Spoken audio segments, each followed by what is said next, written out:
Recording in progress. I hear an echo. I don't know why. Okay, so hey, welcome to tonight's meeting of the SkyWatcher's Club. Barb's going to come up. First, Judy's going to come up and say something about these little mugs she has for sale if you want to buy one. And then Barb will do her thing. And then we got John Williams showing some stuff. Leonard will do his thing. And then I will give my presentation at the end. So right now we have doors open here in the meeting hall because it got kind of warm. But if things cool down later, we might have to run around and close them. So with that, Judy, why don't you come up and say your thing? Hey, this is your last chance for a waning, whatever this, because it's your last chance to hold the universe in the palm of your hands. The planet Earth, the hands, the past and future are with the stars, bunch of circles and some comets and some planets and some all kinds of new stuff, all here in the palm of your hand. It's just the neatest thing ever, and there's only 3 left. So I'm going to start the bidding at $5. Can anybody beat me for that? And who bought them last time?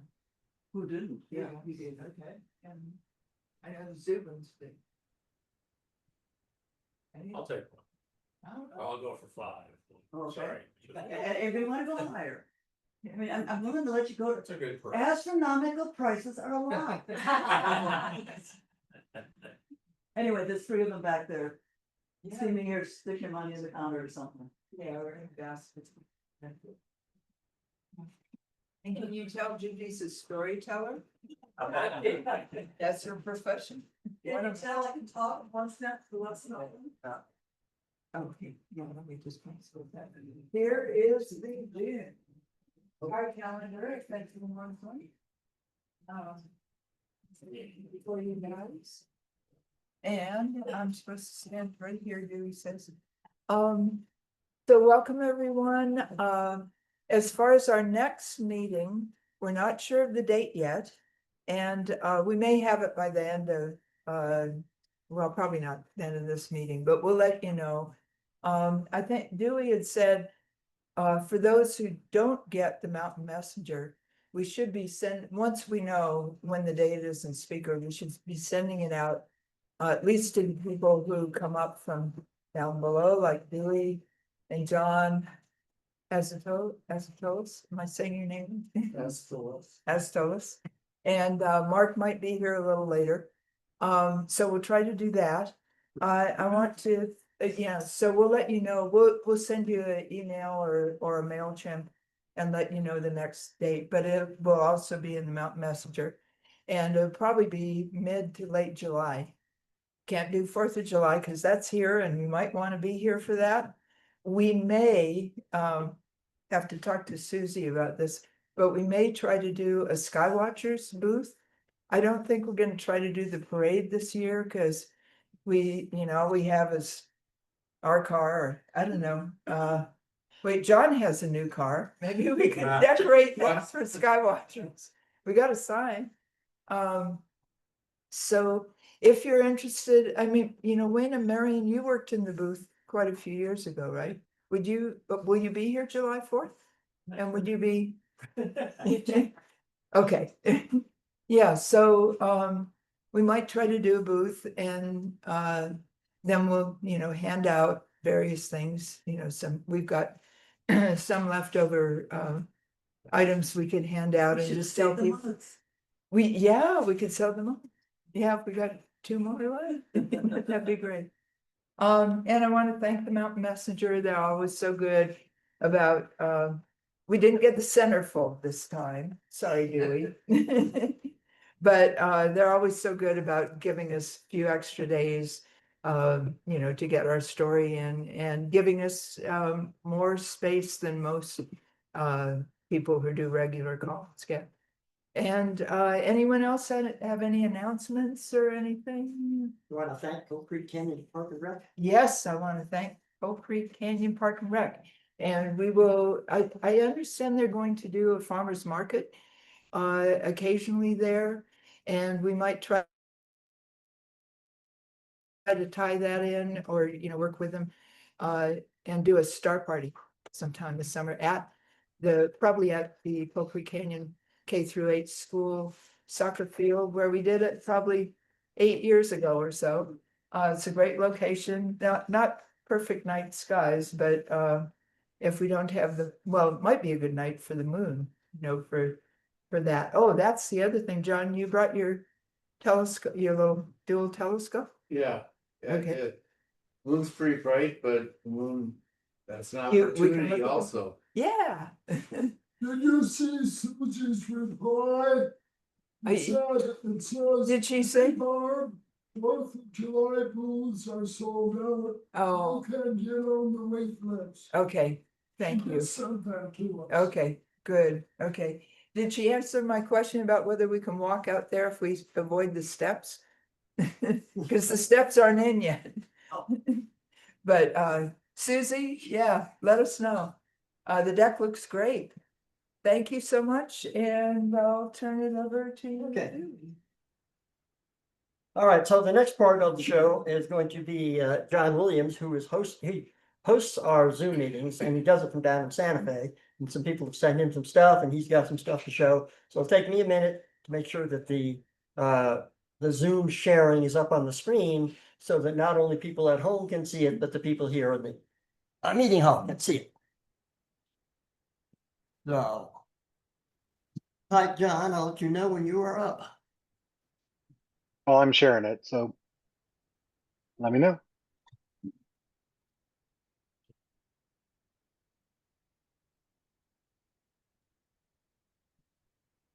Looks pretty full screen. All righty, John, you are up. Take it away. Can we Hey, everybody, how's it going? Can we go? Talking to you from, what's up? Can we go total full screen? Yeah, we're just trying to figure out how to get rid of the gallery images off to the side. Yeah, see if John. Just to hit the attendees. Participants, What? Participants. down at the bottom, it says participants, I think you can use that to get rid of them. Oh. Hold on. Oh, never mind. Never mind. Yeah, that was exactly not what we wanted. Usually there's a view. There's a little view thing. Let me click on that.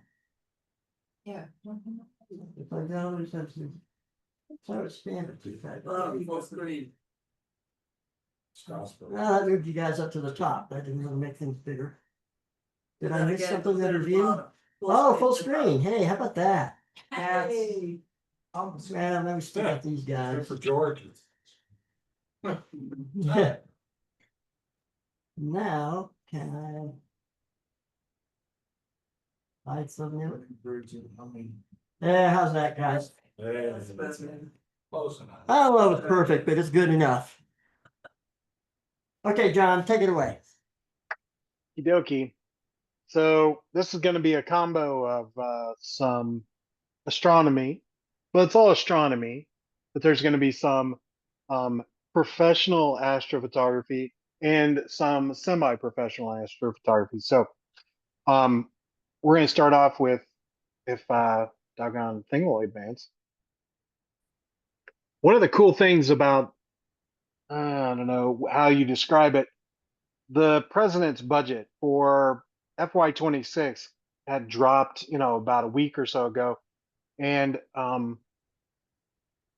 this image doesn't have anything to do with NASA or the budget per se, but what's been interesting is that to sort of we've increased our cadence in news at the National Solar Observatory. Noir Lab has increased their cadence of news. NASA with the Hubble and James Webb has increased. So this is kind of an interesting time. And it's all because we may not be around in a few months. And so trying to get as much done as we can. But we dropped this news release the other day. This is one of the clearest images of the sun taken with the Inouye Solar Telescope in Hawaii. And it shows something that we've never seen before on the sun, and it's these magnetic striations in those white areas, those stripes. Um, Everything on the sun is driven by magnetic fields, and this image really underscores that structure. Now, this image is the Earth is 12,700 and some kilometers across. So the Earth fills up about half of this image. So that's the scale we're looking at. At best, the Inouye Solar Telescope can see um, things as small as 25 kilometers per pixel. And so for an equivalent, that's like seeing a dime on the Statue of Liberty from San Francisco. So we've got some pretty amazing resolution. Anyway, one other cool thing that we released, this was not from the Inouye Solar Telescope, but we had some scientists working on some new adaptive optics at the Big Bear Solar Observatory, the Goody Solar Telescope there. And this is one of the clearest images of the chromosphere. This is there's the photosphere where the sunspots are. This layer is just above that, the chromosphere. Now we've colored it in pinkish to kind of go with H alpha light, which this image is taken in. But this is like one of the most detailed images of this part of the sun that anybody's ever taken. This technique that they've used, this adaptive optic technique, we are planning to use in the Inouye Solar Telescope, but other telescopes, other solar telescopes, can use this technique as well and bring out these details that we've never, we've never seen before. But this is the Hubble Space Telescope is still alive and well, and it apparently will survive the president's attack on science. But this is a dusty cloud picture from the Large Magellanic Cloud, one of the satellite galaxies around the Milky Way. Another Hubble Space Telescope. I'm going to drown you in pretty pictures tonight, okay? If that's all right. This is NG. I'm glad you like cheered there. That was great. NGC 685. I didn't put these in order of distance from the Earth, but maybe I should have anyway. 64 million light years away and toward Eridanus, the constellation Eridanus. Another spiral galaxy that's 30 million light years away, half the distance. NGC 3511. These are all images that were released by the Hubble in the past month. That bright star in the middle there is not a supernova, it's a star in our galaxy. But NGC 3507 is 46 million light years away. So, and what's cool about this image is not only the blue areas are new stars being created, the yellow stars are the older, sun-like stars, and those pink areas, those reddish areas, are areas of new star birth. And so this galaxy is just brimming with new stars being formed. And some of the reddish structures over on the right, those really kind of orangey reddish looking things, those are far off galaxies that are way far away. And there's like one over here that's got a little spiral to it. So these images are pretty deep, and we'll go deeper. This one's pretty cool. Again, new star formation, those blue stars, and a lot of dust in this galaxy extending way out. This is going to take a little explanation. We know that the universe is expanding, and we know that the universe probably is only, like 13, they pushed it back to like 13.57 billion years or so.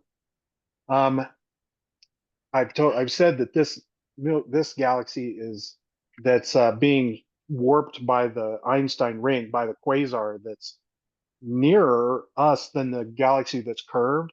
That galaxy is on the far side of this gravitational object, probably a quasar.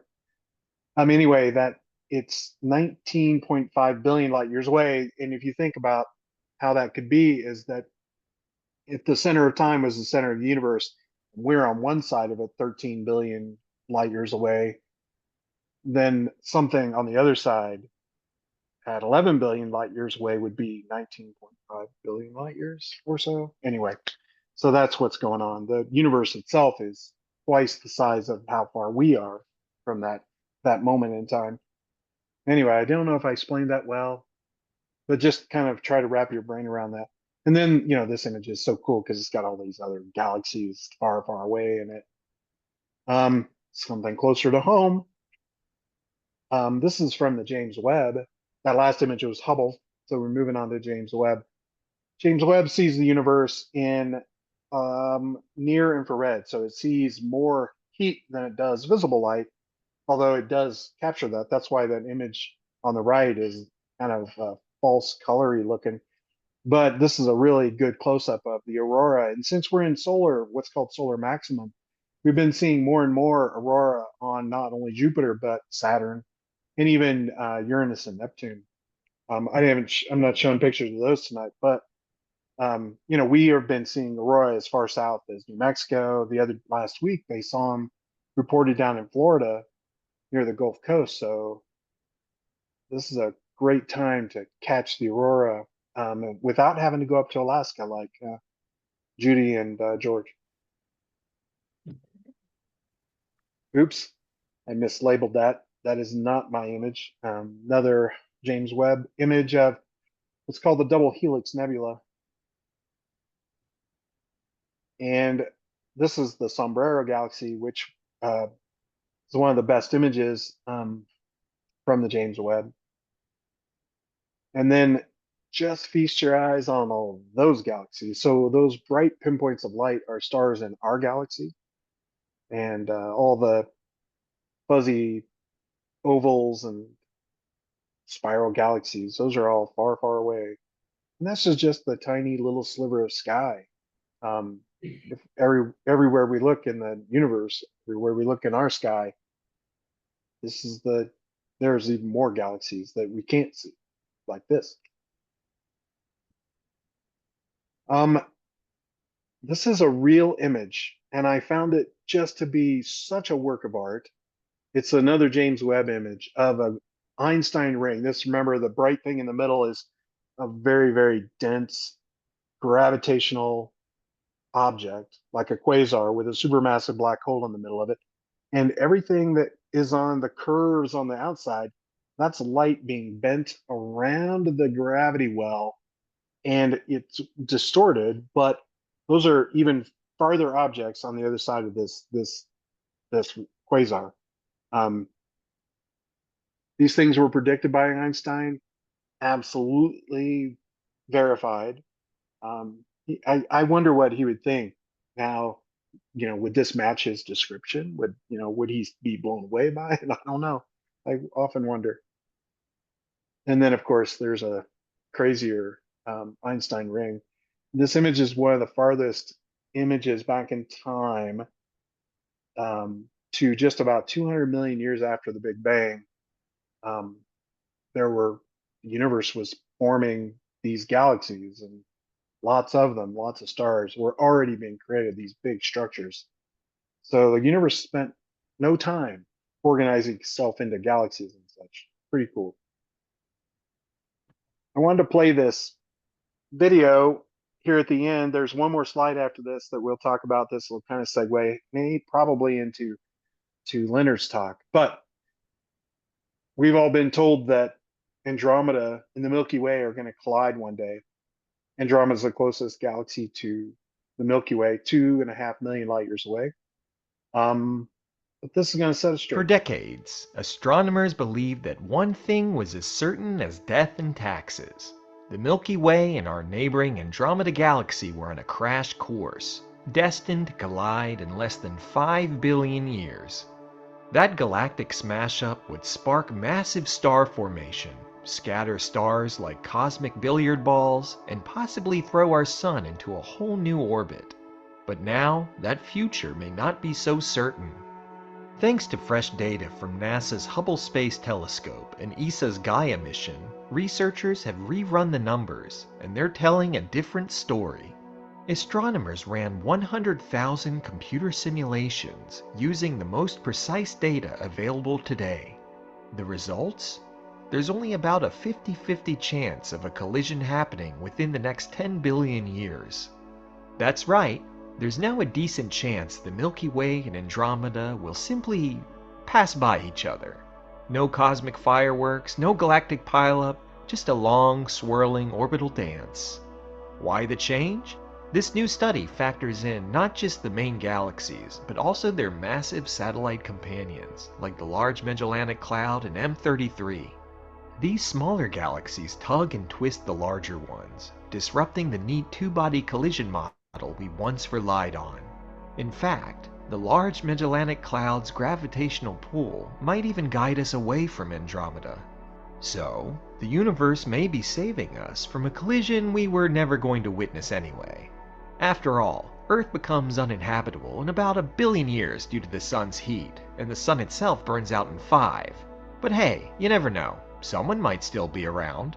Andromeda and the Milky Way may eventually collide, or not, at the end of their orbital dance, but the uncertainties in the simulations means we just can't say one way or the other. While the fate of our galaxy remains uncertain, one thing is clear. The universe is more complex and more surprising than we ever imagined.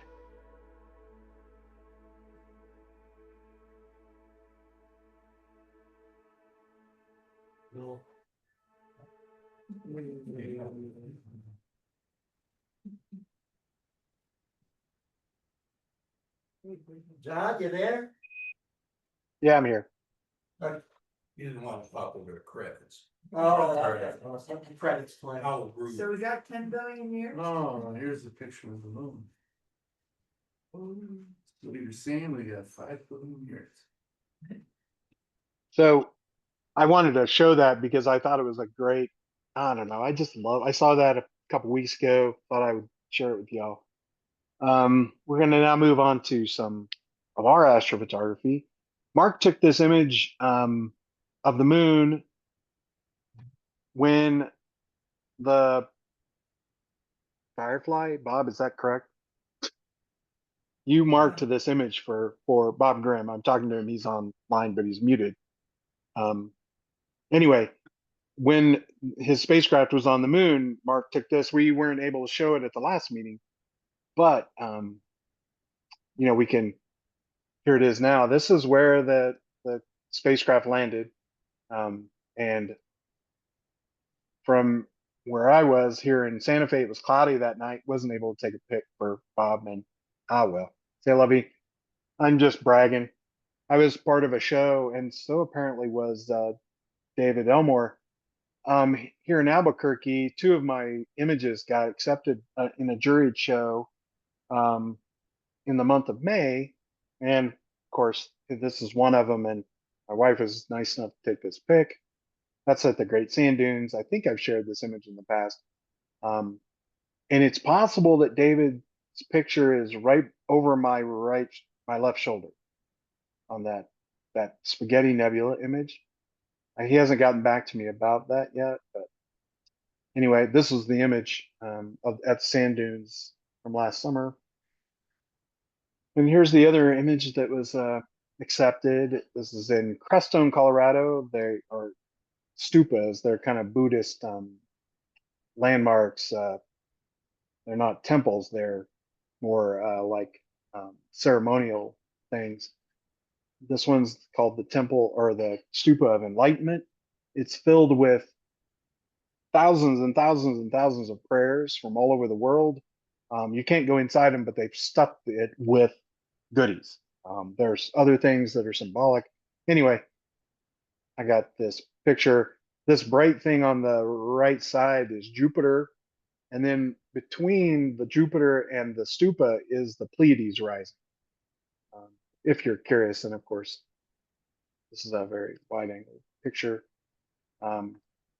Backwards there.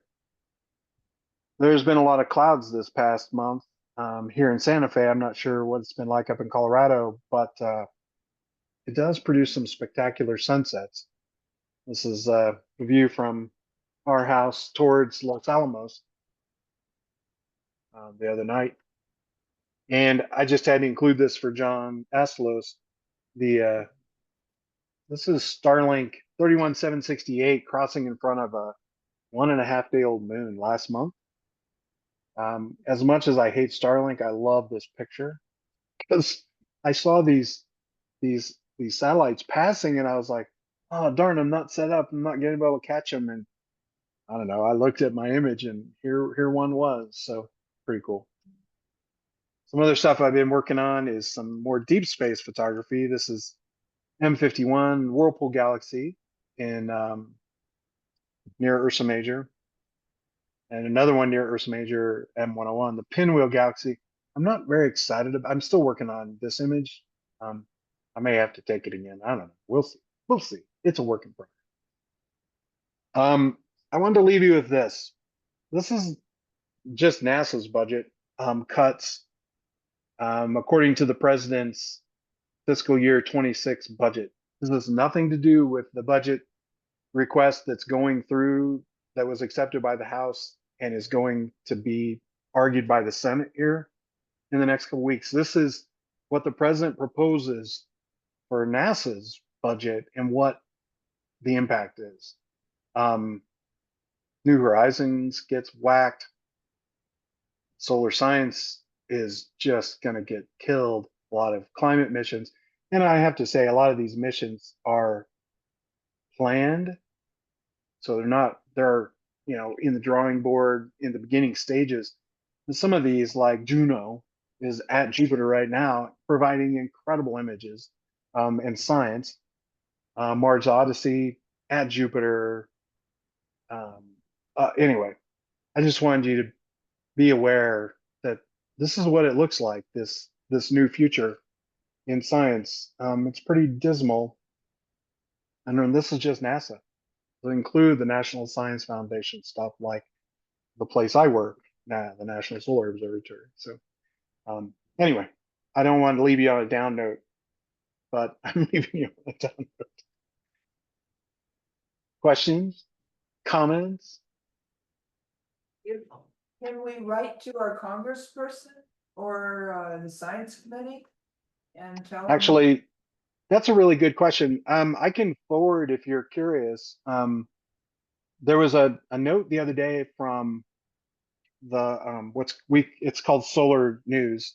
It's something that I've been involved with for the past 8 or 9 years. It's a kind of a newsletter for the solar community, and somebody did actually the solar community put out a kind of a, hey, you should write these for specific Congress people. So if you're interested, I can send that email to you or forward it to you.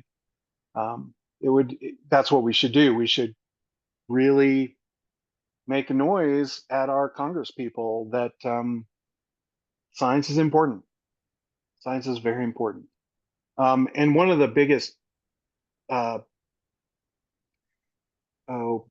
one thing that's under the threat the most, it seems, from what I've been reading, the president's budget does away with STEM at NASA. And it looks like it's going to happen at the National Science Foundation as well. We don't know. We're not privy to all the answer or the little things, but it's almost as if we're not interested in future science. I don't know. It's hard to fathom, but that's these are the things we should complain about if we want to. Anything else? John, a question for you. Are you taking those galaxy images from your backyard? Yeah, the skies here are probably, if you're familiar with Bortle skies, Bortle is a scale of dark skies from 1 to 9. 1 being the best, which would be, like the middle of the desert, Death Valley, might be Bortle 1, or maybe a place up in Eastern Oregon. These are Bortle 3, 4 skies, which is pretty good here in Santa Fe. Albuquerque, the Bortle skies, Denver is like 7, just for comparison. I think Coal Creek Canyon's probably sitting about the same as we are at 3, 4, 5. Yeah. Yeah, I think it's gotten brighter in the last couple of years up here. Well, it's pretty bright here. The sky is, when we were in Crestone and Kanab, Utah. Oh my gosh. It is, I don't know, or in Australia, those skies were Bortle 2, and you can hardly see your hand in front of your face. It's so dark. It's incredible. And the stars look like they're just three-dimensional, like a blanket on top of you. It's gorgeous. That's one of my favorite things. Anyway, one of the things I can do to make, help with those images of the galaxies, is there are filters that help with filtering out the light for the sodium light from the sodium lamps and things like that. So there are things we can do to help minimize that sky brightness. But like right now, the combination between the city lights and the moon make the sky for galaxies just so tough. What would take 3 or 4 hours would take now, 12 to 15, 20 hours of imaging to get the same light from those far off galaxies. Yeah.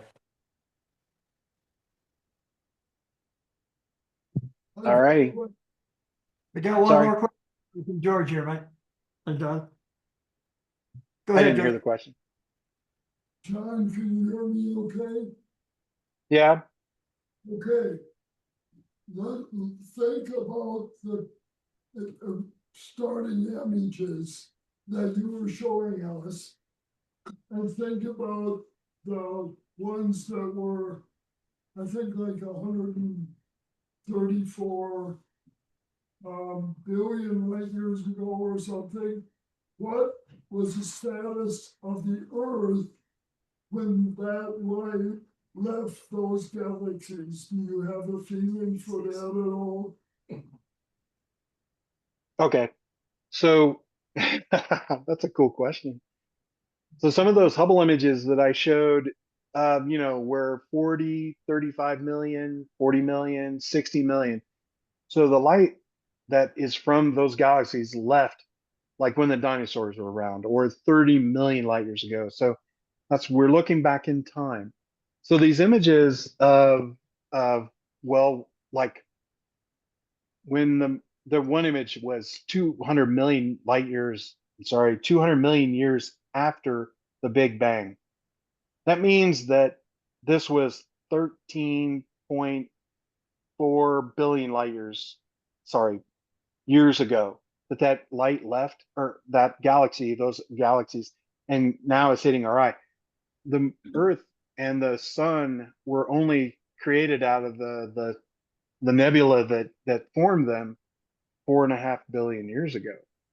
So we actually are, one cool thing to think about is that when those galaxies formed 11 billion years ago or 13 billion years ago, some stars in those galaxies were big, super bright, super massive stars that exploded in supernovas, right? You've heard that we're all made of star stuff. It meant that those stars that blew up 11 billion years ago were able to spread their elements, the heavy elements, the things after iron that aren't produced inside regular stars like our sun. So it needs a supernova explosion to create carbon, not carbon, gold,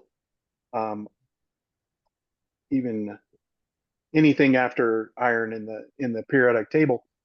And so everything that we know on Earth, a lot of the elements that make up our bodies can only be formed inside a supernova. So those stars actually seeded a star that formed and has died, and has formed and died again, and then formed us, if that makes sense. Those are the timescales we're talking about. I mean, it's sort of mind blowing, right? Does that help answer your question, George? That's what I was asking. Oh man, I'm like mind reading tonight. Excellent. John, I can see you smiling back there. John, I have a quick comment about your, one of your photos. You showed the, H alpha view from Big Bear Observatory. Interestingly, online on YouTube, there's a bald eagle cam that has fledged two small, or, you know, now they're big eagles. But in the background of that view is the Big Bear Observatory out on its peninsula out in the lake. Yep, And we've heard, pardon? go ahead. Oh, no, that was about it. It's very Well, good. one of the cool thing, one of the interesting things about that is that we've been building a structure, and we've had to be very careful with our noise and our light because of these eagles. Okay. And it's you know, it doesn't impact science much, but it's cool when, you know, the community is sensitive to other science at these areas. We're not just like, hey, what the heck? So yeah. Anything else? Not here, anybody Hey, else? John, it's Mark. Hey, Mark. So, yeah, that picture that I sent in, Bob Grimm put in a circle where his lander landed. It's really hard to see, but that was pretty neat that he did that. Let me see if I can bring that back up. See if we can point it out.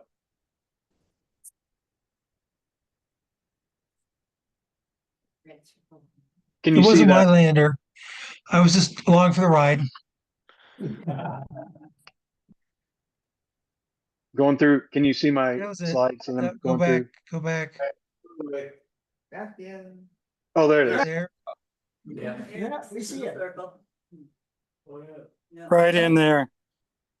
Right in that circle. That was so. Did it come alive when the sun hit it again? No, it did not, Yeah. but it landed fine the first time, which is all I cared about. Better than the Japanese. Well, maybe Leonard will talk about that. All right. Hey, thanks, Mark and Bob. Yeah. Anybody? I don't have anything else. Thank you, John. My pleasure. All right, now we're gonna see if I can figure out how to get this screen back where it was. And then it'll be Leonard's turn to talk. Exit full screen, that looks pretty good. Take that little guy down. Move him down to here. And come over here. And I want to thank Dewey for taking over the technology here, and John. Oh, we're not sure yet. Yeah. Yeah.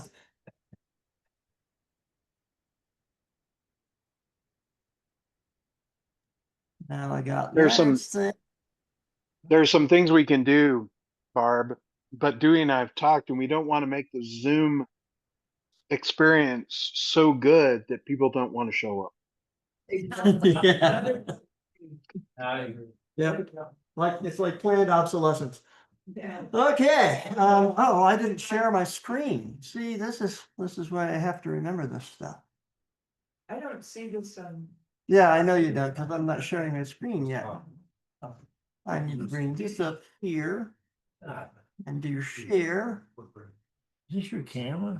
Yeah, Jesus. yeah, it's old. Man, Lots of technologies is. like World War. All right, so you guys seeing it now? Yeah. No. Who said Looks no? good. Looks good. That's what you're supposed to be seeing. So. Move this up a little. Tweak, tweak, tweak. And. Well, I see it. It's first. This. Come on, let's back it up. There you go. Okay, is it on? Is that? That's good. Okay, here we go with this thing. Yep. Well, as always, it's been an exciting 24 hours. So much is happening at once. It's pretty amazing roller coaster of space events going on. A couple days ago, we're at the School of Mines, and we're watching at a space resources conference about mining the moon.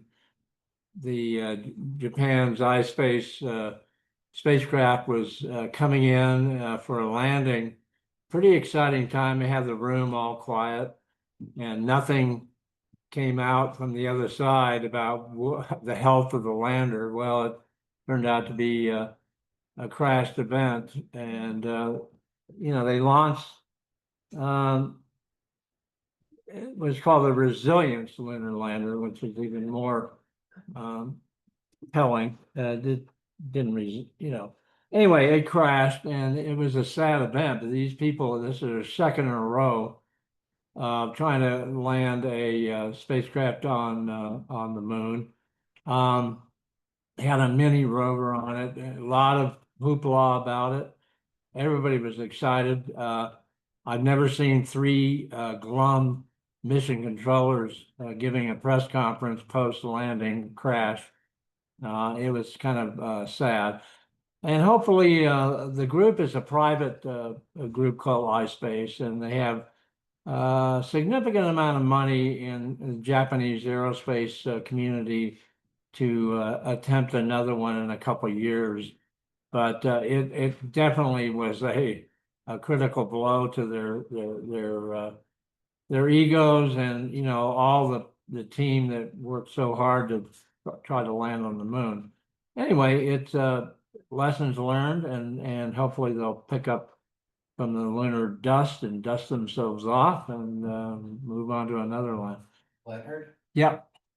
so I saw that the word was that this one ran out of fuel. And that's the same thing that happened to the last time they did Yeah. this. Have you heard that? I haven't heard that one. I've heard a lot of other things, that they, lost comm much earlier than they expected. Blah, blah, blah. I don't know if they know exactly what happened. I'm sure they're pretty good on that. One big plus for a lot of groups is, lessons learned. If they're straightforward with it, and we've had in the US the intuitive machines crashes back to back, or not crashes, but incomplete missions, and everybody's sort of sharing the information, which I think is a healthy thing. Unfortunately, a lot of different kind of technology that Japan uses compared to the US. So I'm not sure, other than be aware of this and that, and maybe have more fuel. I don't know. But I was told that it was kind of lost early on, much earlier on the descent than Communications. yeah, communications wise, they had some problems. Mark, where did you hear about the fuel? It was on the internet. Oh, yeah. Oh, yeah. Yeah, that's the thing. Everybody's an expert on this stuff anymore, and they all have, and I think dissecting it and do a CSI on failure is great, and I think that's for them. They'll be out there talking about that. So I think that's all a good thing in the wake of a failure. But it's tragic that we lose these spacecraft. It does create another crater on the moon that we can study. Anyway, on the Hey, this is Bob. yeah. Can I don't think it ran out of fuel. It's well known why it ran out of fuel last time, because it did not acquire the surface, and it was like hovering at, I don't know, a mile up or something, thinking it was right above the ground. So it just hovered until it ran out of fuel. This time it was, when you looked at the display, it would go Yeah. back and forth between being a simulation and being actual telemetry. And so they were getting telemetry until a mile or so high, and I forget how fast it was going, 100 meters a second or something then. And then I think when it pitched over and was supposed to acquire the ground, I don't think it did. And so if it is a problem with the laser altimeter, either the software or the device, that would be a common thread between them and the machines failures. I did look, and Firefly used the laser altimeter also, as well as doing optical navigation. So I don't know what is different, but yeah, this one's really got us worried because iSpace's United States subsidiary, together with Draper Labs and others, are the contractors for the Schrodinger mission that we have our second. We have the Litmus suite on, the combined electromagnetic sounding and heat flow suite, and that's been put off till 2027. So I hope that number one, that they don't put it off more, and number two, that third time is a charm and they get it right. So it's pretty troubling for the whole CLIPS program. And at least we have the Firefly success, or I think the whole thing would have been canceled. You So might we're- say what the clips, do the clips thing, Oh, so sorry, CLIPS is the whole commercial lunar payload services program that's funding all these companies to startup companies to send landers to the moon. yeah. Yeah. Yeah, Bob's lander was successful. And hopefully that can be repeated on the next go around. Anyway, Yeah, there was just to count them up. There was 4 United States landers, 3 failed, 3 Japanese landers, 2.5 failed. A Russian lander failed. Israelis failed a couple years ago. The Indians stuck it. So, that's it. 2 out of, plus the ones that were canceled on the ground for various cost overruns or bankruptcies or whatever. So it's, internationally, it's like, 2 in 10 over the last couple of years. that's pretty interesting. Good. That's great. Okay, that's a good update on that. I think on the suborbital tourism, we had another New Shepard flight with 6 people. Very successful. Again, suborbital goes up, past the Von Karman line. They become astronauts, but it's a very fast, few-minute ride, experiencing microgravity at the apogee, and it was a big hit. I watched. It was a lot of very successful, almost routine. That always worries me, but you never know if something can go wrong. China back on May 28th launched a mission to an asteroid for collecting a sample, sort of like the U.S. OSIRIS-REx. It will grab some samples and bring it back to Earth. What did I write down here? Collect the samples in late 2027. Drop those off. It'll arrive at the asteroid in July of 2026 and grab the samples. And so whatever the collectibles are that they grab with the spacecraft will come back in 2027. And then once it ejects the capsule, the main body of the spacecraft from China will go on to a kind of an odd ball of some kind of object that's either an asteroid or comet or both or whatever it is. But anyway, it's going to be moving on to that after this asteroid sample mission. So that's a good thing for China. We had a close encounter with a NASA administrator that at the last moment really got aced out by the Trump administration, even though they supported him. And so this guy, Jared Isaacman, he had flown twice on a Polaris mission that he paid money for, and was he's a great, one of these self-made entrepreneurs, and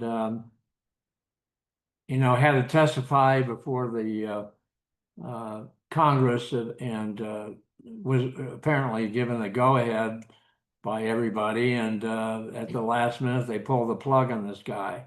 Why? I don't know. He says that he's going to be busy. He's never been unemployed before, and so so he's not going to go away anytime soon. He'll have another mission that he'll fund himself to go up and do some experiments in space.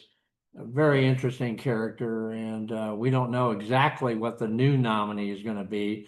Lots of rumors about a certain person, kind of a military Space Force guy that the Trump folks seem to be interested in, and we'll probably know fairly soon.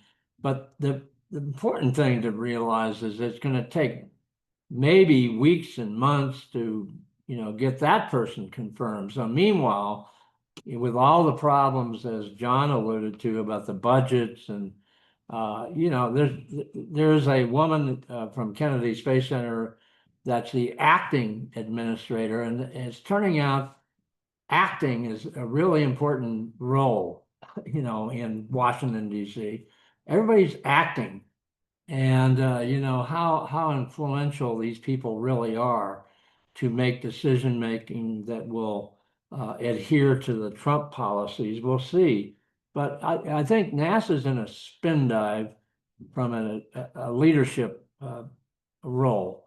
So we'll see how this plays out. But meanwhile, you've got, as of Thursday, the budget that NASA is working to that has been severely damaged in space science and quite a number of other aspects of NASA is being relooked by Ted Cruz of Texas, and he just on Thursday, I think I wrote, put in another bill to try to get the money back that had been targeted to take out of NASA. So, as always, it's that ping pong match between the administration, which it always is, but this one's more severe than in my recollection of budget,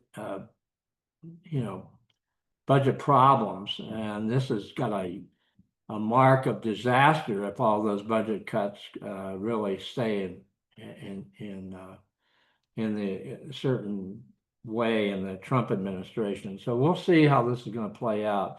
I mean, we're talking about Artemis slow down. We're talking about the Orion capsule being retired. All these kind of things are part of the whole budget process that are being discussed. SLS, the Space Launch System, the rocket that will put people back on the moon. So it's really for a writer, it's kind of interesting and it's great because I've never had editors ask me for an article. It's usually me begging, I should write this. And I never had so many editors say, can we, what's going on? Of course, I have to write the article and pretend I do know what's going on. But anyway, and one of the things to watch with Ted Cruz, he's definitely playing the China card. He is pretty bullish on, we have to watch out for China.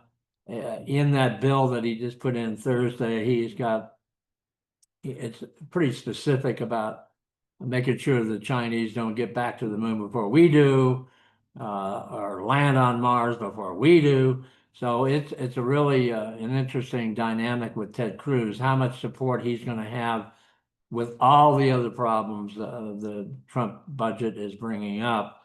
We'll see. So it's all a TBD. Anyway, this has been again, last week was just unbelievable about the Trump Musk breakup, collusion. I don't know what it is. Clearly, there's some problems here between the two, and what the ramifications of that will be with Musk going forward on his Starship and a lot of the government contracts that he is gleaning right now with NASA, back to the moon, onto Mars, whatever. But Starship itself is still problematic vehicle. It's had multiple failures. The Starship part of it, the super heavy launcher is working fairly well, and that, you know, that's the thing. It flies back to the launch pad to be recycled and reused over and over. But the Starship on the top there on this photo on the left is kind of problematic at this point. But you know, Elon Musk is moving forward, and you know, iterations of failure is part of the process of success. So he's sticking to it, and we're going to see a new Starship take to the skies coming up in probably a week or so, another couple weeks. They had a static firing of some components on the launch pad yesterday or the day before. I can't remember, but so things are moving forward on the next Starship flight. Again, nobody's on it, but it's going to have to start really working well to meet the criteria that NASA is expecting, and even Musk. So beyond that, he's got a major statement about Mars and putting civilization on Mars, making Earth kind of multi-planetary species. He had a great talk. It's really great, and a lot of PowerPoints, and you know, now you got to push those PowerPoints into reality. But he's got a master plan for Mars for sure. All right, I keep an eye on this. This is, to me, the story that's not been told much, but Blue Origin. This is his competitor with Jeff Bezos and the Amazon crowd. They have a pretty, a week or so ago, they kind of unveiled a bunch of plans that they have in work, and it was pretty impressive. I mean, I see Jeff Bezos and his Blue Origin group, a business plan. Elon Musk, philosophical, you know, multi-planet species, sounds great. This guy's got Amazon to the moon, and he's going to launch by the end of the year, according to these guys that discussed it at a lunar meeting, the Mark 1 robotic lander, that be the largest lander ever to put foot pads on the moon. Over on the left there is comparison to the lunar module used by Apollo. And then they're working at the same time on the Mark II vehicle, which is a NASA-supported vehicle for human missions to the moon. I see them as clearly, to me, a business plan in motion. And they've got some really exciting experiments they're going to be doing on the Mark 1 lander that I think could pave the way for doing some private sector lunar exploration and on the moon, making use of the resources that are available. So I was pretty bowled over by their plan, but I'm easily fooled. So what now? I have no idea.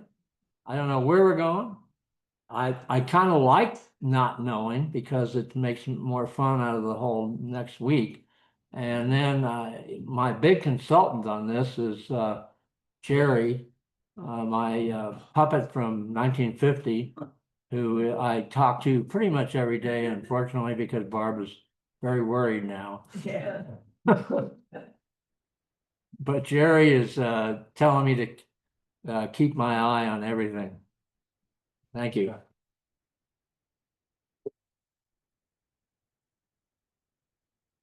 I don't know if I have questions, and I don't have any answers.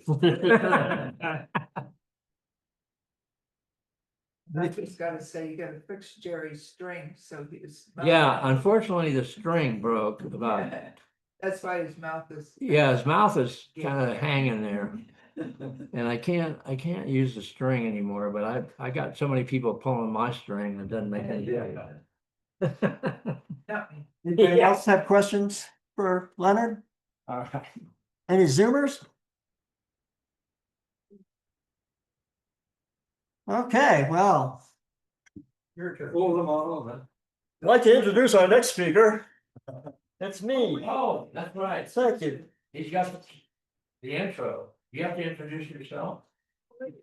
I got my introductory comments. What have you got? Sure. I'll just, okay. So, what were you gonna say? Well, what was in our, the Mountain Messenger and stuff, you know, just that, and just both Dewey and John have made this happen over the last 10 years with the technology. And that's a great relief for me. You know, I can worry about whether we got a table with the Wonder View for anybody who wants to go there, you know, or, you know, doing the article, and John always writes for the Mountain Messenger, and you know, his what to see in the night sky, and I really appreciate that. And you know, for those of you who don't get it, there is, she usually doesn't have it till about the 6th of the month, but you can go to the website for Mountain Messenger and then hear about whoever our next speaker is. And but I'd be glad to send that out every month. So yeah, just Okay. It's me. Let me get this first frame set up here.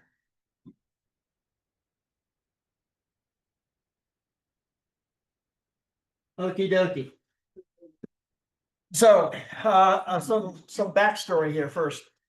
Some of you may remember about a year or so ago, we had a meeting that got snowed out. So we said, hey, we're just gonna go Zoom all the way, just a pure Zoom meeting. We didn't come to the meeting hall. Our speaker was Robert Zubrin, and he was promoting a book he had written.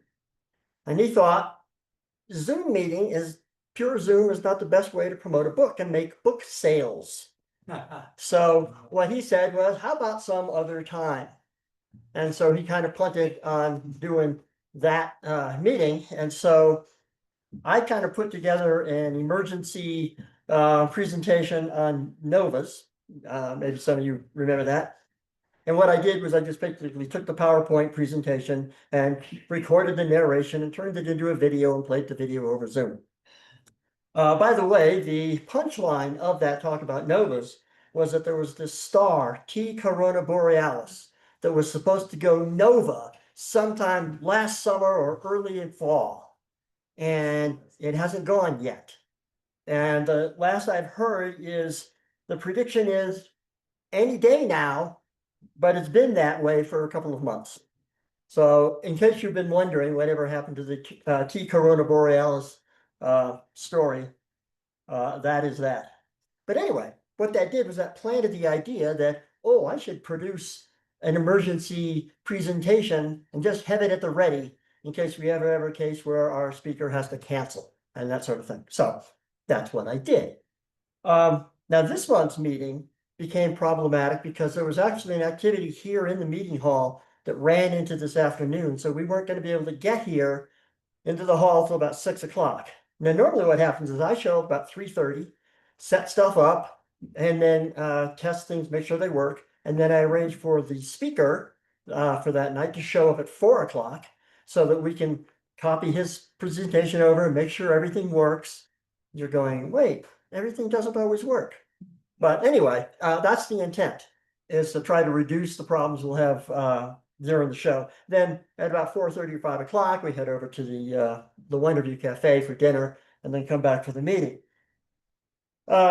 So what that means is not being able to get here till 6. This was not a good time to have somebody from outside who doesn't know our routine come in, try to get everything set up. So that seemed like a good time to air my emergency presentation. So that's what we got, is my emergency presentation. Now, one of the things that means is that if anything goes wrong with today's presentations, I don't have anybody to blame. So it's all going to fall on me.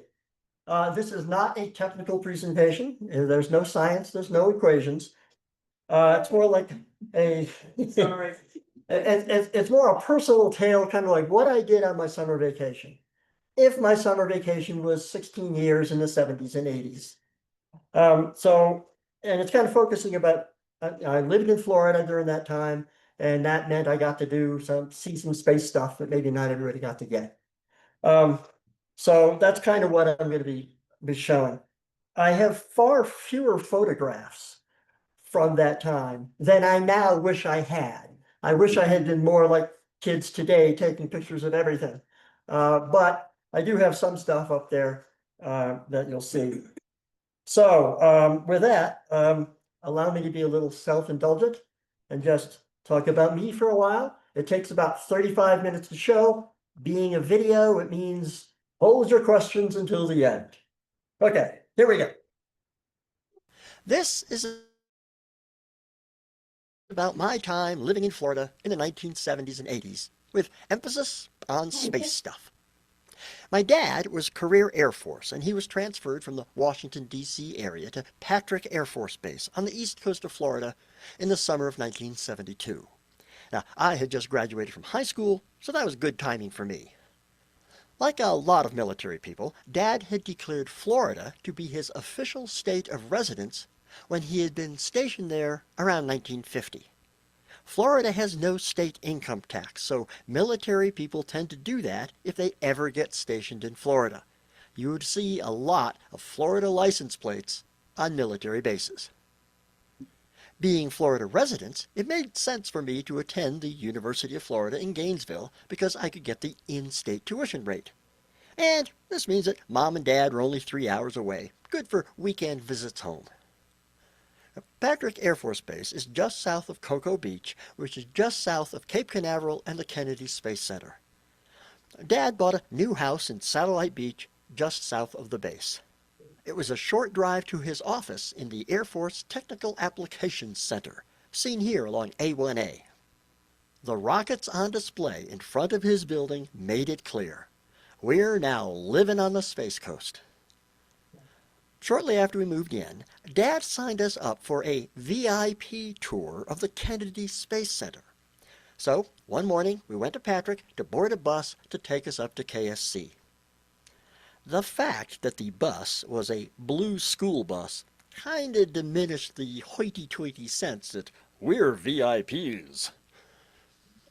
This being the summer of 1972, the Apollo program was still in full swing.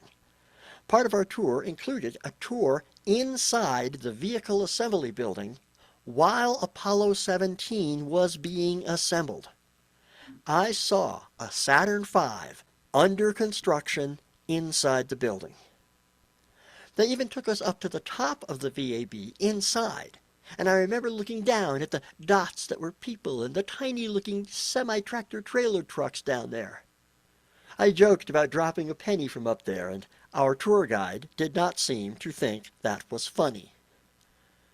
Unfortunately, I have no photos of this tour. Now, this one I got by Googling. My only camera at the time was a little Kodak X15 Instamatic camera. And I may not have had film in it and not realize that I, of course, should get film in it. It's also possible that they didn't allow taking photos on the VIP tour. The best thing I could find online was this photo of the Saturn V in the VAB viewed from above. Now, I don't think we got right above it like this. My memory is more the long shot as you enter the VAB, seeing the rocket at the far end. Maybe more akin to this shot of the rollout from the VAB to the launch pad. It was actually at a scale that I found hard for my mind to grasp. I only have the now hazy memory of seeing the Saturn V in the building. Plus, I remember walking down a hallway where you could look down into a room that had some simulators that the astronauts trained in. And I remember seeing a booklet on a desk that said something like, Lunar Module Operations Manual. Okay, so this is the real deal. Now, come September, I headed up to Gainesville to start college. And come December, it was time for the Apollo 17 launch, the first and only night launch of a Saturn V. Now, being just a college freshman, I did not have a car for making the trip down home to watch the launch. But I had a high school buddy who was also at the university who did have a car. So we drove down to Patrick Air Force Base the evening of the launch. Our vantage point was the beach at the Patrick Air Force Base Officers Club. This put us about 24 miles from the launch pad. There was a fair crowd on the beach, and everyone had their transistor radios to listen to the countdown. Now, as it happened, there were some technical problems with the system, and there were some delays. Liftoff didn't happen until after midnight. From our position on the beach, as I recall, we only knew roughly where to look. From that distance, we didn't see the classic brightly lit rocket on the pad. But the moment of ignition left no doubt about where to look. There was this sudden glow on the horizon, and then the bright mini sun of the main engines. As it climbed into the clear night sky, we could see it arc to the east. And then, when the first stage was done, we saw the flame change from bright yellow-orange of kerosene to a dimmer blue of the liquid hydrogen. Very distinct when the staging happened. And then the blue dot faded off into the distance. I have no memory of seeing the path begin to arc down as it went eastward over the horizon, but maybe I did. In just a few minutes, the whole show was over. But I must say, when the first rocket launch you ever see is a night launch of a Saturn V going to the moon, you're kind of jaded after that. Hard to impress. After the launch, my friend and I headed back up to Gainesville. The next launch I witnessed was a Skylab mission in 1973. I remember that I had just had my wisdom teeth removed and was still recuperating. My mom drove me over to the Officers Club beach to watch it, the same spot we had watched the Apollo 17 from. Now, my memory is that that was the Saturn V launch of Skylab itself, but when I checked the dates, that was on May 14th, and I would still have been up in Gainesville. Even the Skylab 2 mission, the first one to send a crew, was on May 25th, still during the school year. The only date that makes sense was Skylab 3 on July 28th. That would have been a Saturn 1B launch, not a Saturn V. Now, the Saturn 1B is such a weeny rocket compared to the Saturn V that it actually needed a booster seat, and pardon the pun, in order to fit the Saturn V launch tower. Here is my photo of the launch. I've zoomed in on that old Instamatic photo a bit and added an arrow to show you where the little bright dot is. That's the rocket. You probably can't see it, so yeah, not as impressive as a Saturn V. The next launch I saw was another Saturn 1B for the Apollo-Soyuz test project, to see if we could really cooperate with the Russians. Now, this was the summer of 1975. Rather than go to Patrick Air Force Base, a friend and I drove down to a spot pretty much due west of the launch pad in Titusville. At least, that's what I remember. Now, we're only about a dozen miles from the launch. Again, this was a Saturn 1B, and so, while neat, it was no Apollo 17. After those launches, the U.S. was pretty much done launching humans into space until the space shuttle. There continued to be rocket launches at the Cape, and the local newspaper, Florida Today, always had upcoming launches listed on the front page. I do remember one summer, home from college, wondering if I could get a job working construction up at the Kennedy Space Center. They were building the Space Shuttle landing strip at that time. I thought that'd be pretty cool to be able to say I helped build that. But I never pursued it. I do remember one night driving down from Gainesville to Satellite Beach, driving down I-95, and I see this really bright light off in the distance to my left, going up in the sky. And, oh my gosh, what's that? And then, oh yeah, I remembered the Space Center's right over there. Must be a rocket launch. Just one of the things you just happen to see living in that part of the country. Every so once in a while, rockets go up. In 1978, after 6 years of being a very poor student at the University of Florida, I left without a degree to take a job as an engineer's aide at Pratt & Whitney in West Palm Beach. The friend with whom I had watched the Apollo-Soyuz launch had graduated and had a job there working on jet engine stuff. This was the Government Products Division, and their claim to fame was the F-100 engine that powered both the F-16 and F-15 fighter jets. He had told me about this engineer's aide position that didn't require a degree. I was hired into a group that was working on laser weapon systems.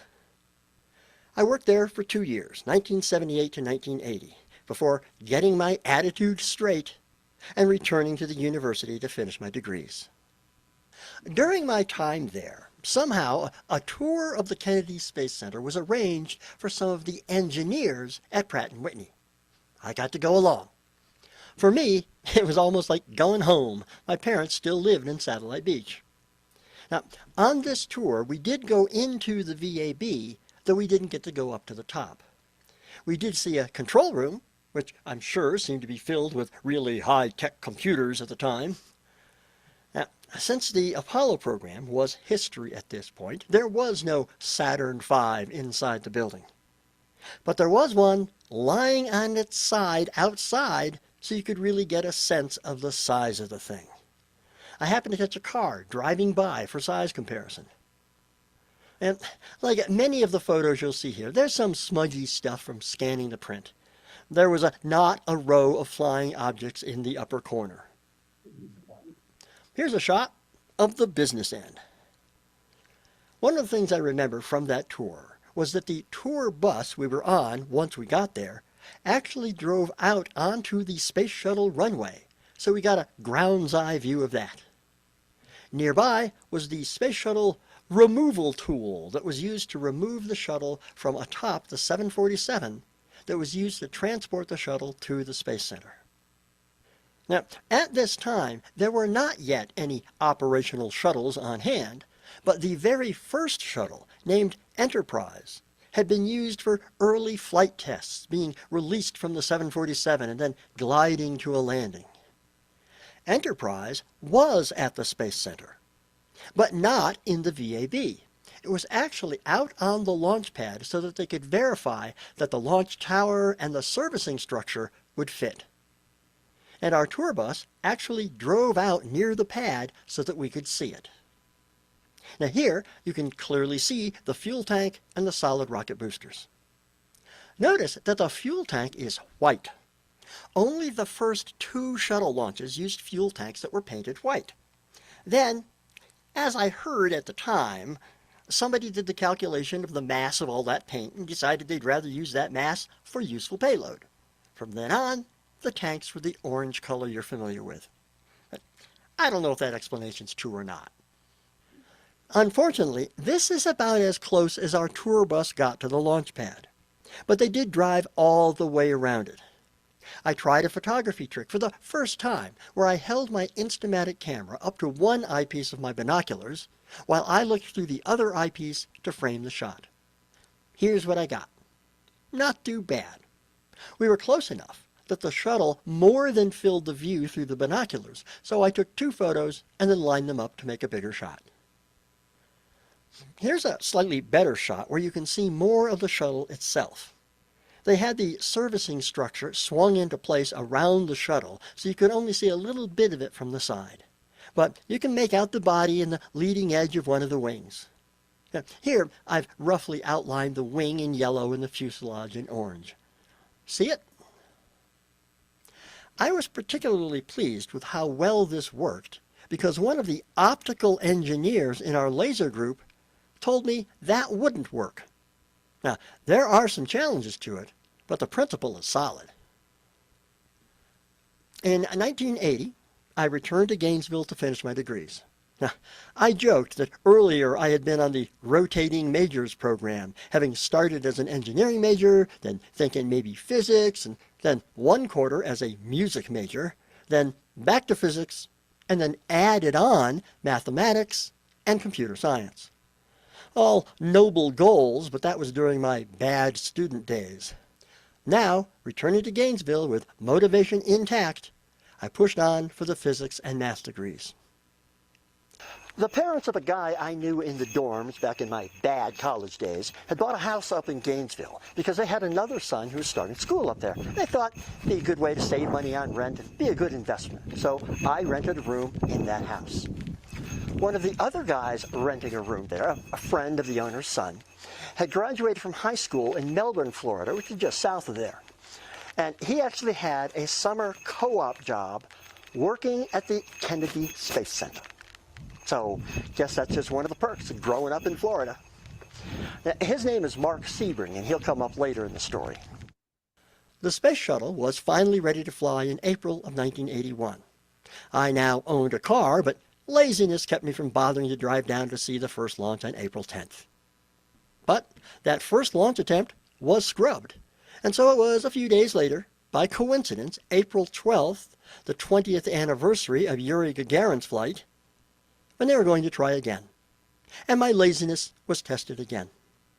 I was out at a late-night restaurant with some friends, and one of them really wanted to go down and see the launch, but he didn't have a car. I did. Well, eventually, he talked me into it, so a couple of us piled into my car and drove down to watch the launch the next morning. We parked along a causeway west of the launch pad. We were about 11 miles away. It was a 7 a.m. launch, so we were pretty much looking into the sun. And I remember my impression at the time was that the space shuttle seemed like a clumsy design, strapping an airplane onto the side of a rocket. So I was really curious to see this thing fly. But fly it did.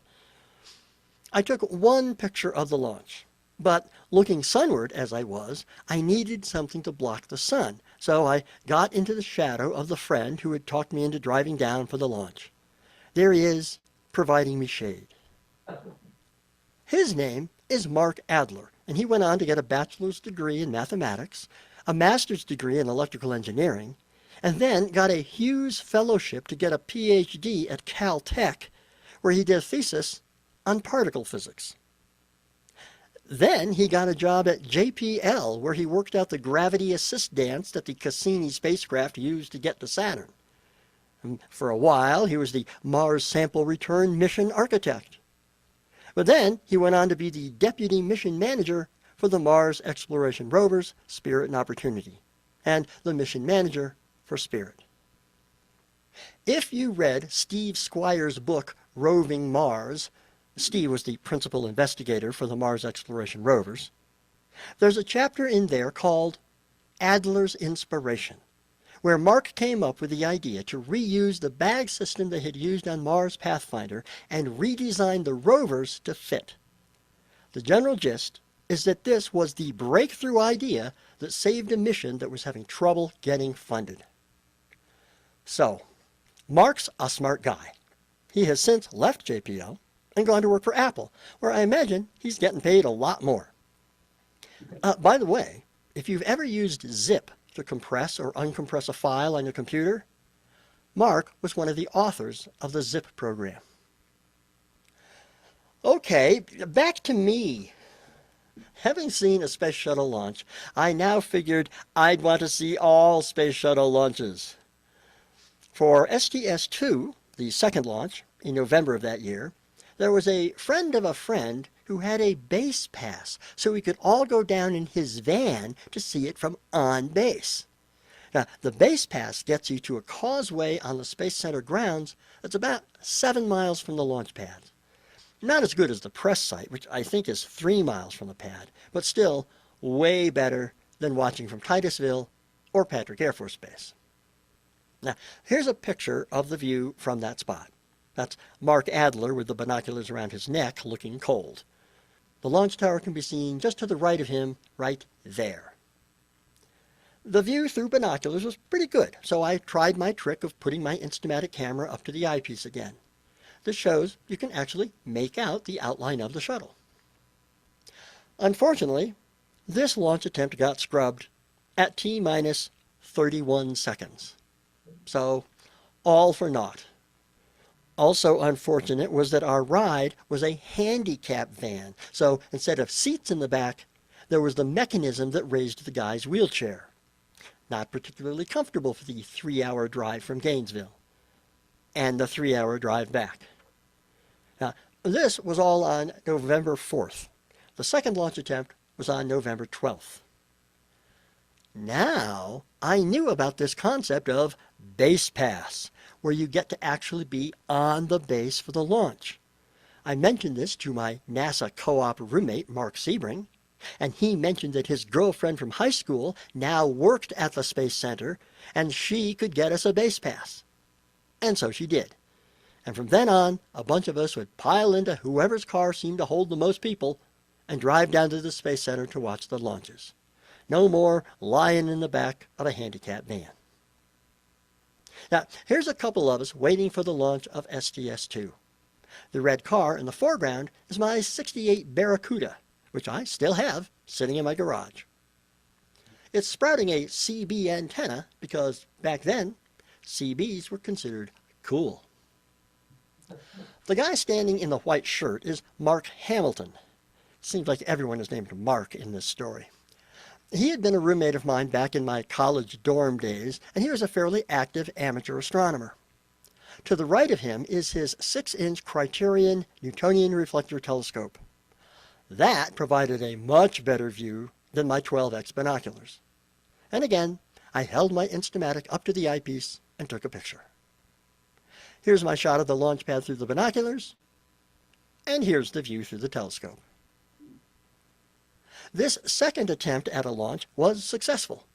Now, it's an impressive sight to see in full visual context rather than just on a TV screen. But of course, I had to try again with my binoculars. Not bad for tracking a moving object. Just picture what that looks like in focus. Well, actually, it looks a lot like what you see on TV. Back again for STS-3 in March of 1982. That's Mark Adler sitting on the cooler, and Benny Higdon, our friend who knew the guy with the handicap van and the base pass. The people at KSC do a very good job managing all the people with base passes. They park several rows of cars alongside the Causeway roadway parallel to it. They're tightly packed, so there's no deciding to leave early to beat the rush. You'll just have to wait your turn. And then you need to get moving, no hanging around. There's space between the rows of cars and the water where a lot of people put out blankets and sleeping bags. It's best to get there several hours before the actual launch, so it was often the case of getting there the night before. Around dawn, people began to stir. Now, on this particular morning, we saw some dolphins swimming just off the shore from the causeway. Kind of neat to be reminded that Florida is Florida, and not just a spaceport. By the way, the weird glowing you see near the top of the picture is actually one of those artifacts from my process of scanning photos that are stuck in a photo album. Not real. No launch scrub this time. STS-3 went off as planned. And there it is. What? You don't see it? Let me add an arrow. That help? That little puff of cloud is the exhaust trail. Now, I always prefer to watch the first moments of the launch with my eyes rather than through a viewfinder, so I didn't get a shot of the flame. And there was a fair bit of low cloud cover, so the shuttle disappeared quickly behind the clouds. Here's a shot a bit later. Still no shuttle. Ah, there it is, climbing higher. STS-4 was in June of 1982. Now, this gives you a sense of what it's like as dawn approaches. People have been there all night, sleeping on chairs, in sleeping bags, on blankets, or just on the ground. As you can see, people bring lawn chairs with the expectation that it'll be a long wait till launch time. Once the sun is up, we're heading for a Florida summer day, so people are treating it like a day at the beach. By the way, that's Mark Adler looking back at me with his binoculars. Successful launch right above the arrow.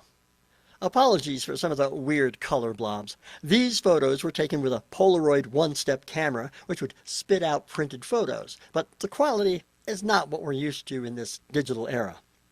And the color blobs seem to have come along with age. I don't think they looked this bad when I first took them. My Instamatic photos have aged better. Anyway, off she goes. STS-5 was November 11th, 1 year after the launch of STS-2. So we're not up to the every couple of weeks they promised us. Now, this is a binocular shot and shows one of the challenges in doing this. When you focus binoculars for your eye, you usually set it so that the image is at the distance of most distinct vision, which for most people is only about 2 feet. A cheap Instamatic camera is set to focus on objects at infinity, that is, scenery shots, not close-ups of faces. So the challenge is to look through the binoculars and try to get your eye focused at infinity to match the camera, and then adjust the binoculars to bring that into focus. It's really hard, and I didn't do a very good job on this shot. The other challenge, of course, is getting an Instamatic camera that does not have a through-the-lens viewfinder properly centered against the eyepiece while you are looking through the other binocular eyepiece while tracking a moving target. No such challenge as just taking a picture of exhaust trail aftermath. STS-6 wasn't until April of 1983. Pretty summery in Florida. Here's my obligatory view of the shuttle on the pad through the binoculars. As usual, the photo doesn't do justice for what it looks like looking through the binocs with your eye. Launch time. I find, in retrospect, that I actually prefer the photos that show a wider view of the scene like this rather than the close-ups. The close-ups you can see on TV. But I didn't have a TV screen handy, so at the time, I always thought the binocular views were the most impressive.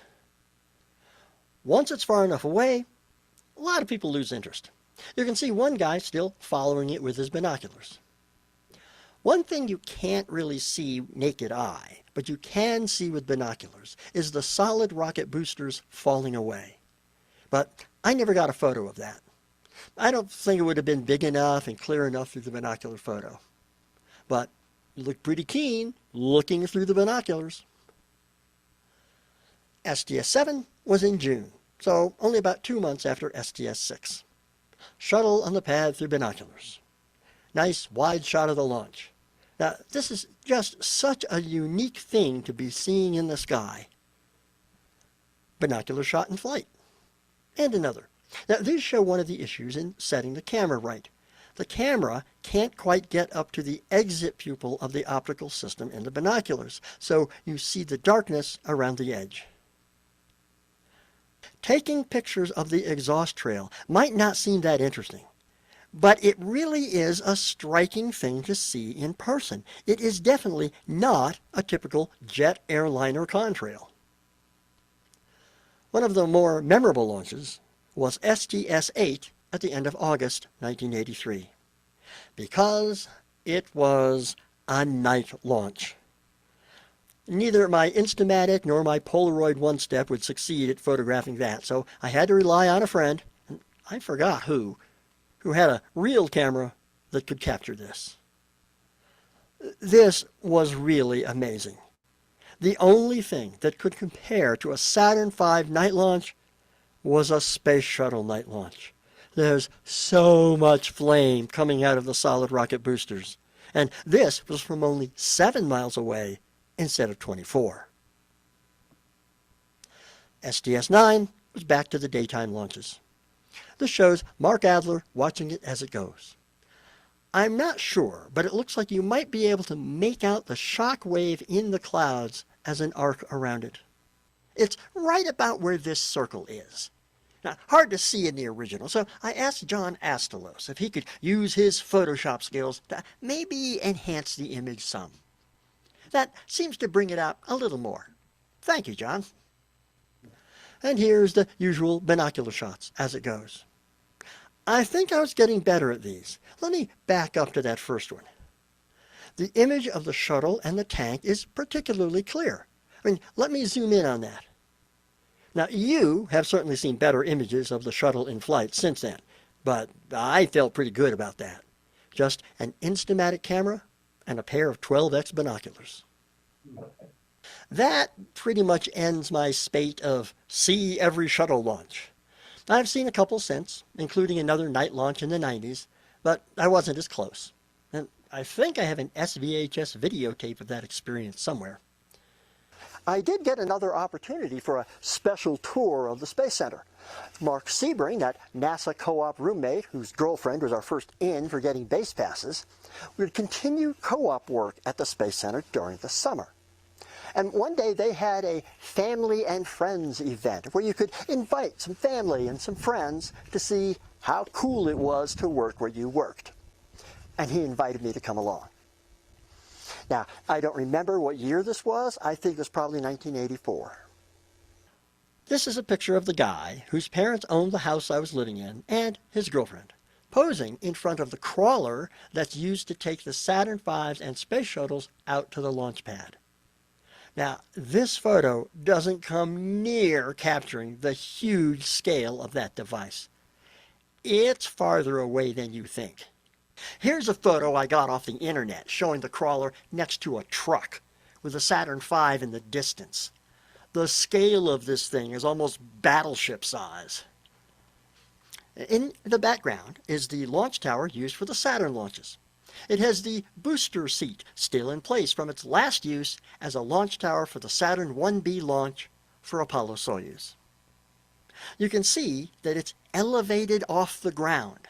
That's so that the crawler can get underneath it to carry the whole thing back and forth between the VAB and the launch complex.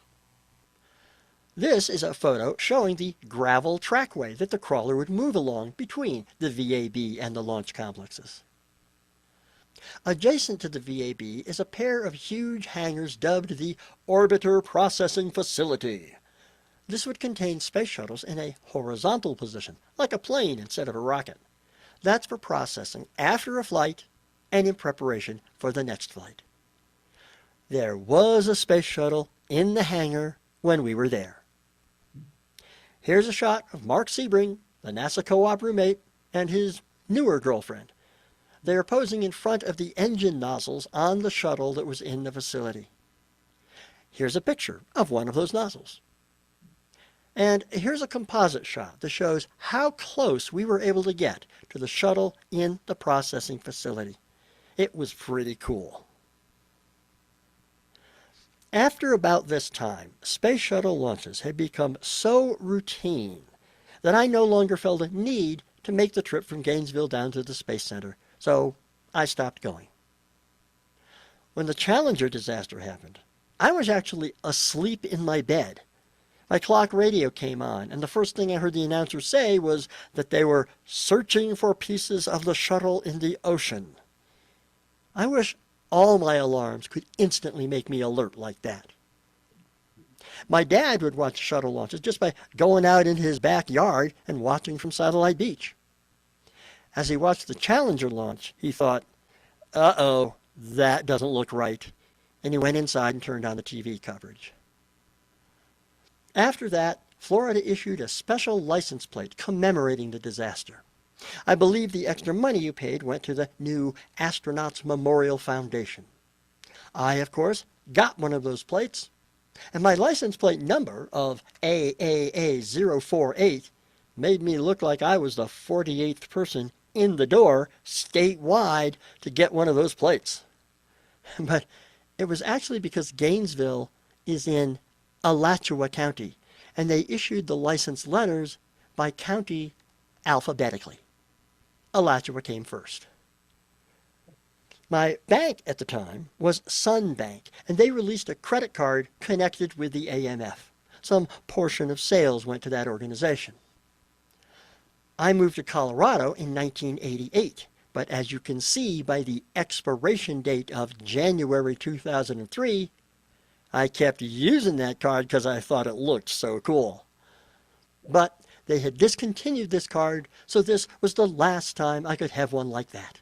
When it expired, I closed the account. What I find ironic is that it expired at the end of January 2003. The very next day was the Columbia disaster. So, overall, I'd have to say that living in Florida in the 70s and 80s was pretty cool if you were into space stuff. I got a VIP tour of the Kennedy Space Center, saw a Saturn V inside the VAB being put together for the Apollo 17 mission. The first rocket launch I ever saw was the night launch of a Saturn V. I got another KSC tour with Pratt & Whitney, where I got to see the Enterprise Space Shuttle test article on the launch pad from fairly close up. High school and college students got to have summer co-op jobs working for NASA at the Kennedy Space Center. I got to witness the first 10 space shuttle launches, 9 of those from on base. I got to go on a KSC tour where I got to walk right up close to a space shuttle in the orbital processing facility. And I came away with a couple of souvenirs in the form of a neat license plate and credit card. I hated the hot, humid weather living in Florida for 16 years. And having lived in Colorado in the 60s, I was eager to get back. But now, in retrospect, I have to view that as a pretty cool opportunity not available to most people.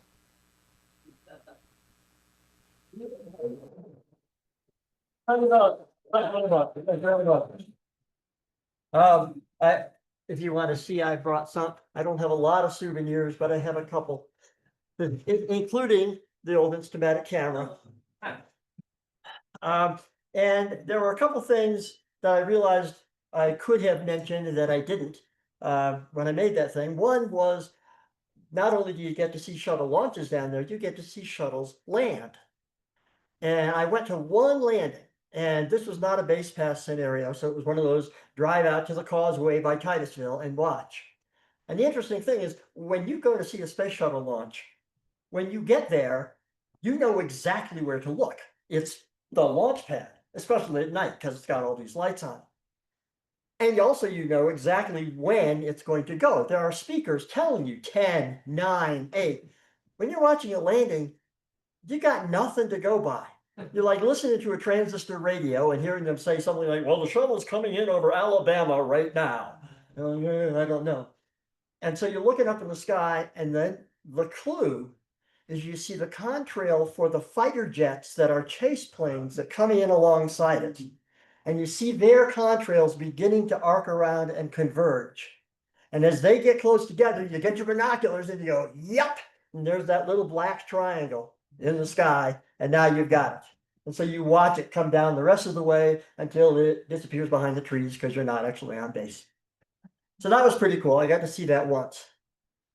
Another thing you get to see is when the space shuttle has landed out at Edwards instead of at the Space Center, they bring it back on top of that 747. And so that's another thing everybody along the coast knows about.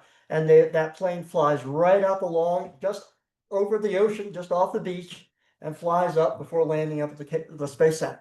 And so it's a case of, okay, well, it's supposed to be at such and such a time, so I'll go there. I've got my camcorder with me. I'm going to videotape this. This will be great.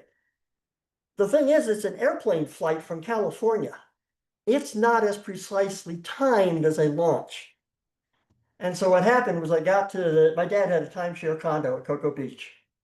And I got there and I'm walking along the balcony with my camcorder, ready to go set up and shoot the thing. And then there it goes. So I miss any record of it except what's in my brain. The one thing I will say about it is that it's so absurdly big that what it makes you think is that the air is hazier than it is. Because it can't be that big and be that far away. So you think it's closer. And if it's closer, then the added haze would make it be hazy. So it's just kind of a weird thing to see. Yeah, I guess those are the only other two things. Oh, the other thing I was going to mention is that at the end of that, I talked about the souvenirs that I had when I forgot. And I reminded myself when I was trying to decide what to wear today. And I decided to go with Florida. But I have this souvenir t-shirt from STS-1 that has on the front Young and Crippen. Those are the two astronauts on it. And you would find, the little trucks alongside the road selling all kinds of shirts and stuff like that. So I got this one after SDS1, and then I got this one not long after that. What I like about it is what it shows a shuttle on the back landing, and you see little chase planes, and the caption says, "A spaceship has landed on Earth." I just thought that was really cool. So anyway, there's my things. Anybody have any questions? Just a statement, you forgot love bugs, no-see-ums, and bug spray. The no-see-ums were a problem. The love bugs were amazing living in Florida. I remember when we first moved down there, if you're not familiar with love bugs, they're about the size of a mosquito, a little bigger, a little denser, blacker. And there's 2 times of the year where they get together and earn their name. Love bugs. So there are always pairs of them stuck together, flying around. And there are so many of them. When you're first there, you see them like, oh, they're going to bite me. No, they got other things on their mind. But I remember driving the Florida Turnpike from Satellite Beach up to Gainesville, and it sounds like rain. You were just hitting so many, hitting the bugs. And then they have these service areas where you can pull in and get gas and get some food and stuff. And they also have just a place where you pull up your car and you catch the weight of your car, and these big water jets come on. And they just hose off the front of your car so that your windshield wipers can go and clean it off. And now you can get back on the road and try to make it well. But yeah, later years in the 80s, I didn't see nearly as many love bugs as I remember seeing in the 70s. I don't know if it's just the time of year. It's like September and May, I think, were the 2 times they tended to come out. I forgot what I was going to say. Okay. Not so much no-see-ums? Yeah, not so much for that. The red tide could be a problem, but I don't remember that while I was there. But I moved to Satellite Beach, which is close to the beach, in like August, and then boom, I'm up to Gainesville. So I really wasn't close to the beach all that often. Last 2 launches we went to, when we turned the car in at Orlando Airport, it looked like they had to shave whiskers off. We had a white car. Oh, And the love bugs. yeah. Yeah. Yep. One of the things I did find interesting at the University of Florida was they have a number of ponds there on campus, and CU has a pond or 2 on campus. There's one over by Last, and the difference is that at the home of the Florida Gators, there are alligators in the ponds on campus, and you see them. And then there was actually a fairly large lake called Lake Alice that was on campus, and there was a guy, everybody called him Gator Man, who goes swim in the lake with the alligators. So yeah, he was a little weird. So okay, is that it? Yeah. All right. No Dewey questions? Just Then nice what we will- job, Dewey. Oh, thanks so much, John. So what we'll do is the usual, let's take the picture first, and then we'll see about packing up all the chairs and stuff. Oh, John, are you doing that?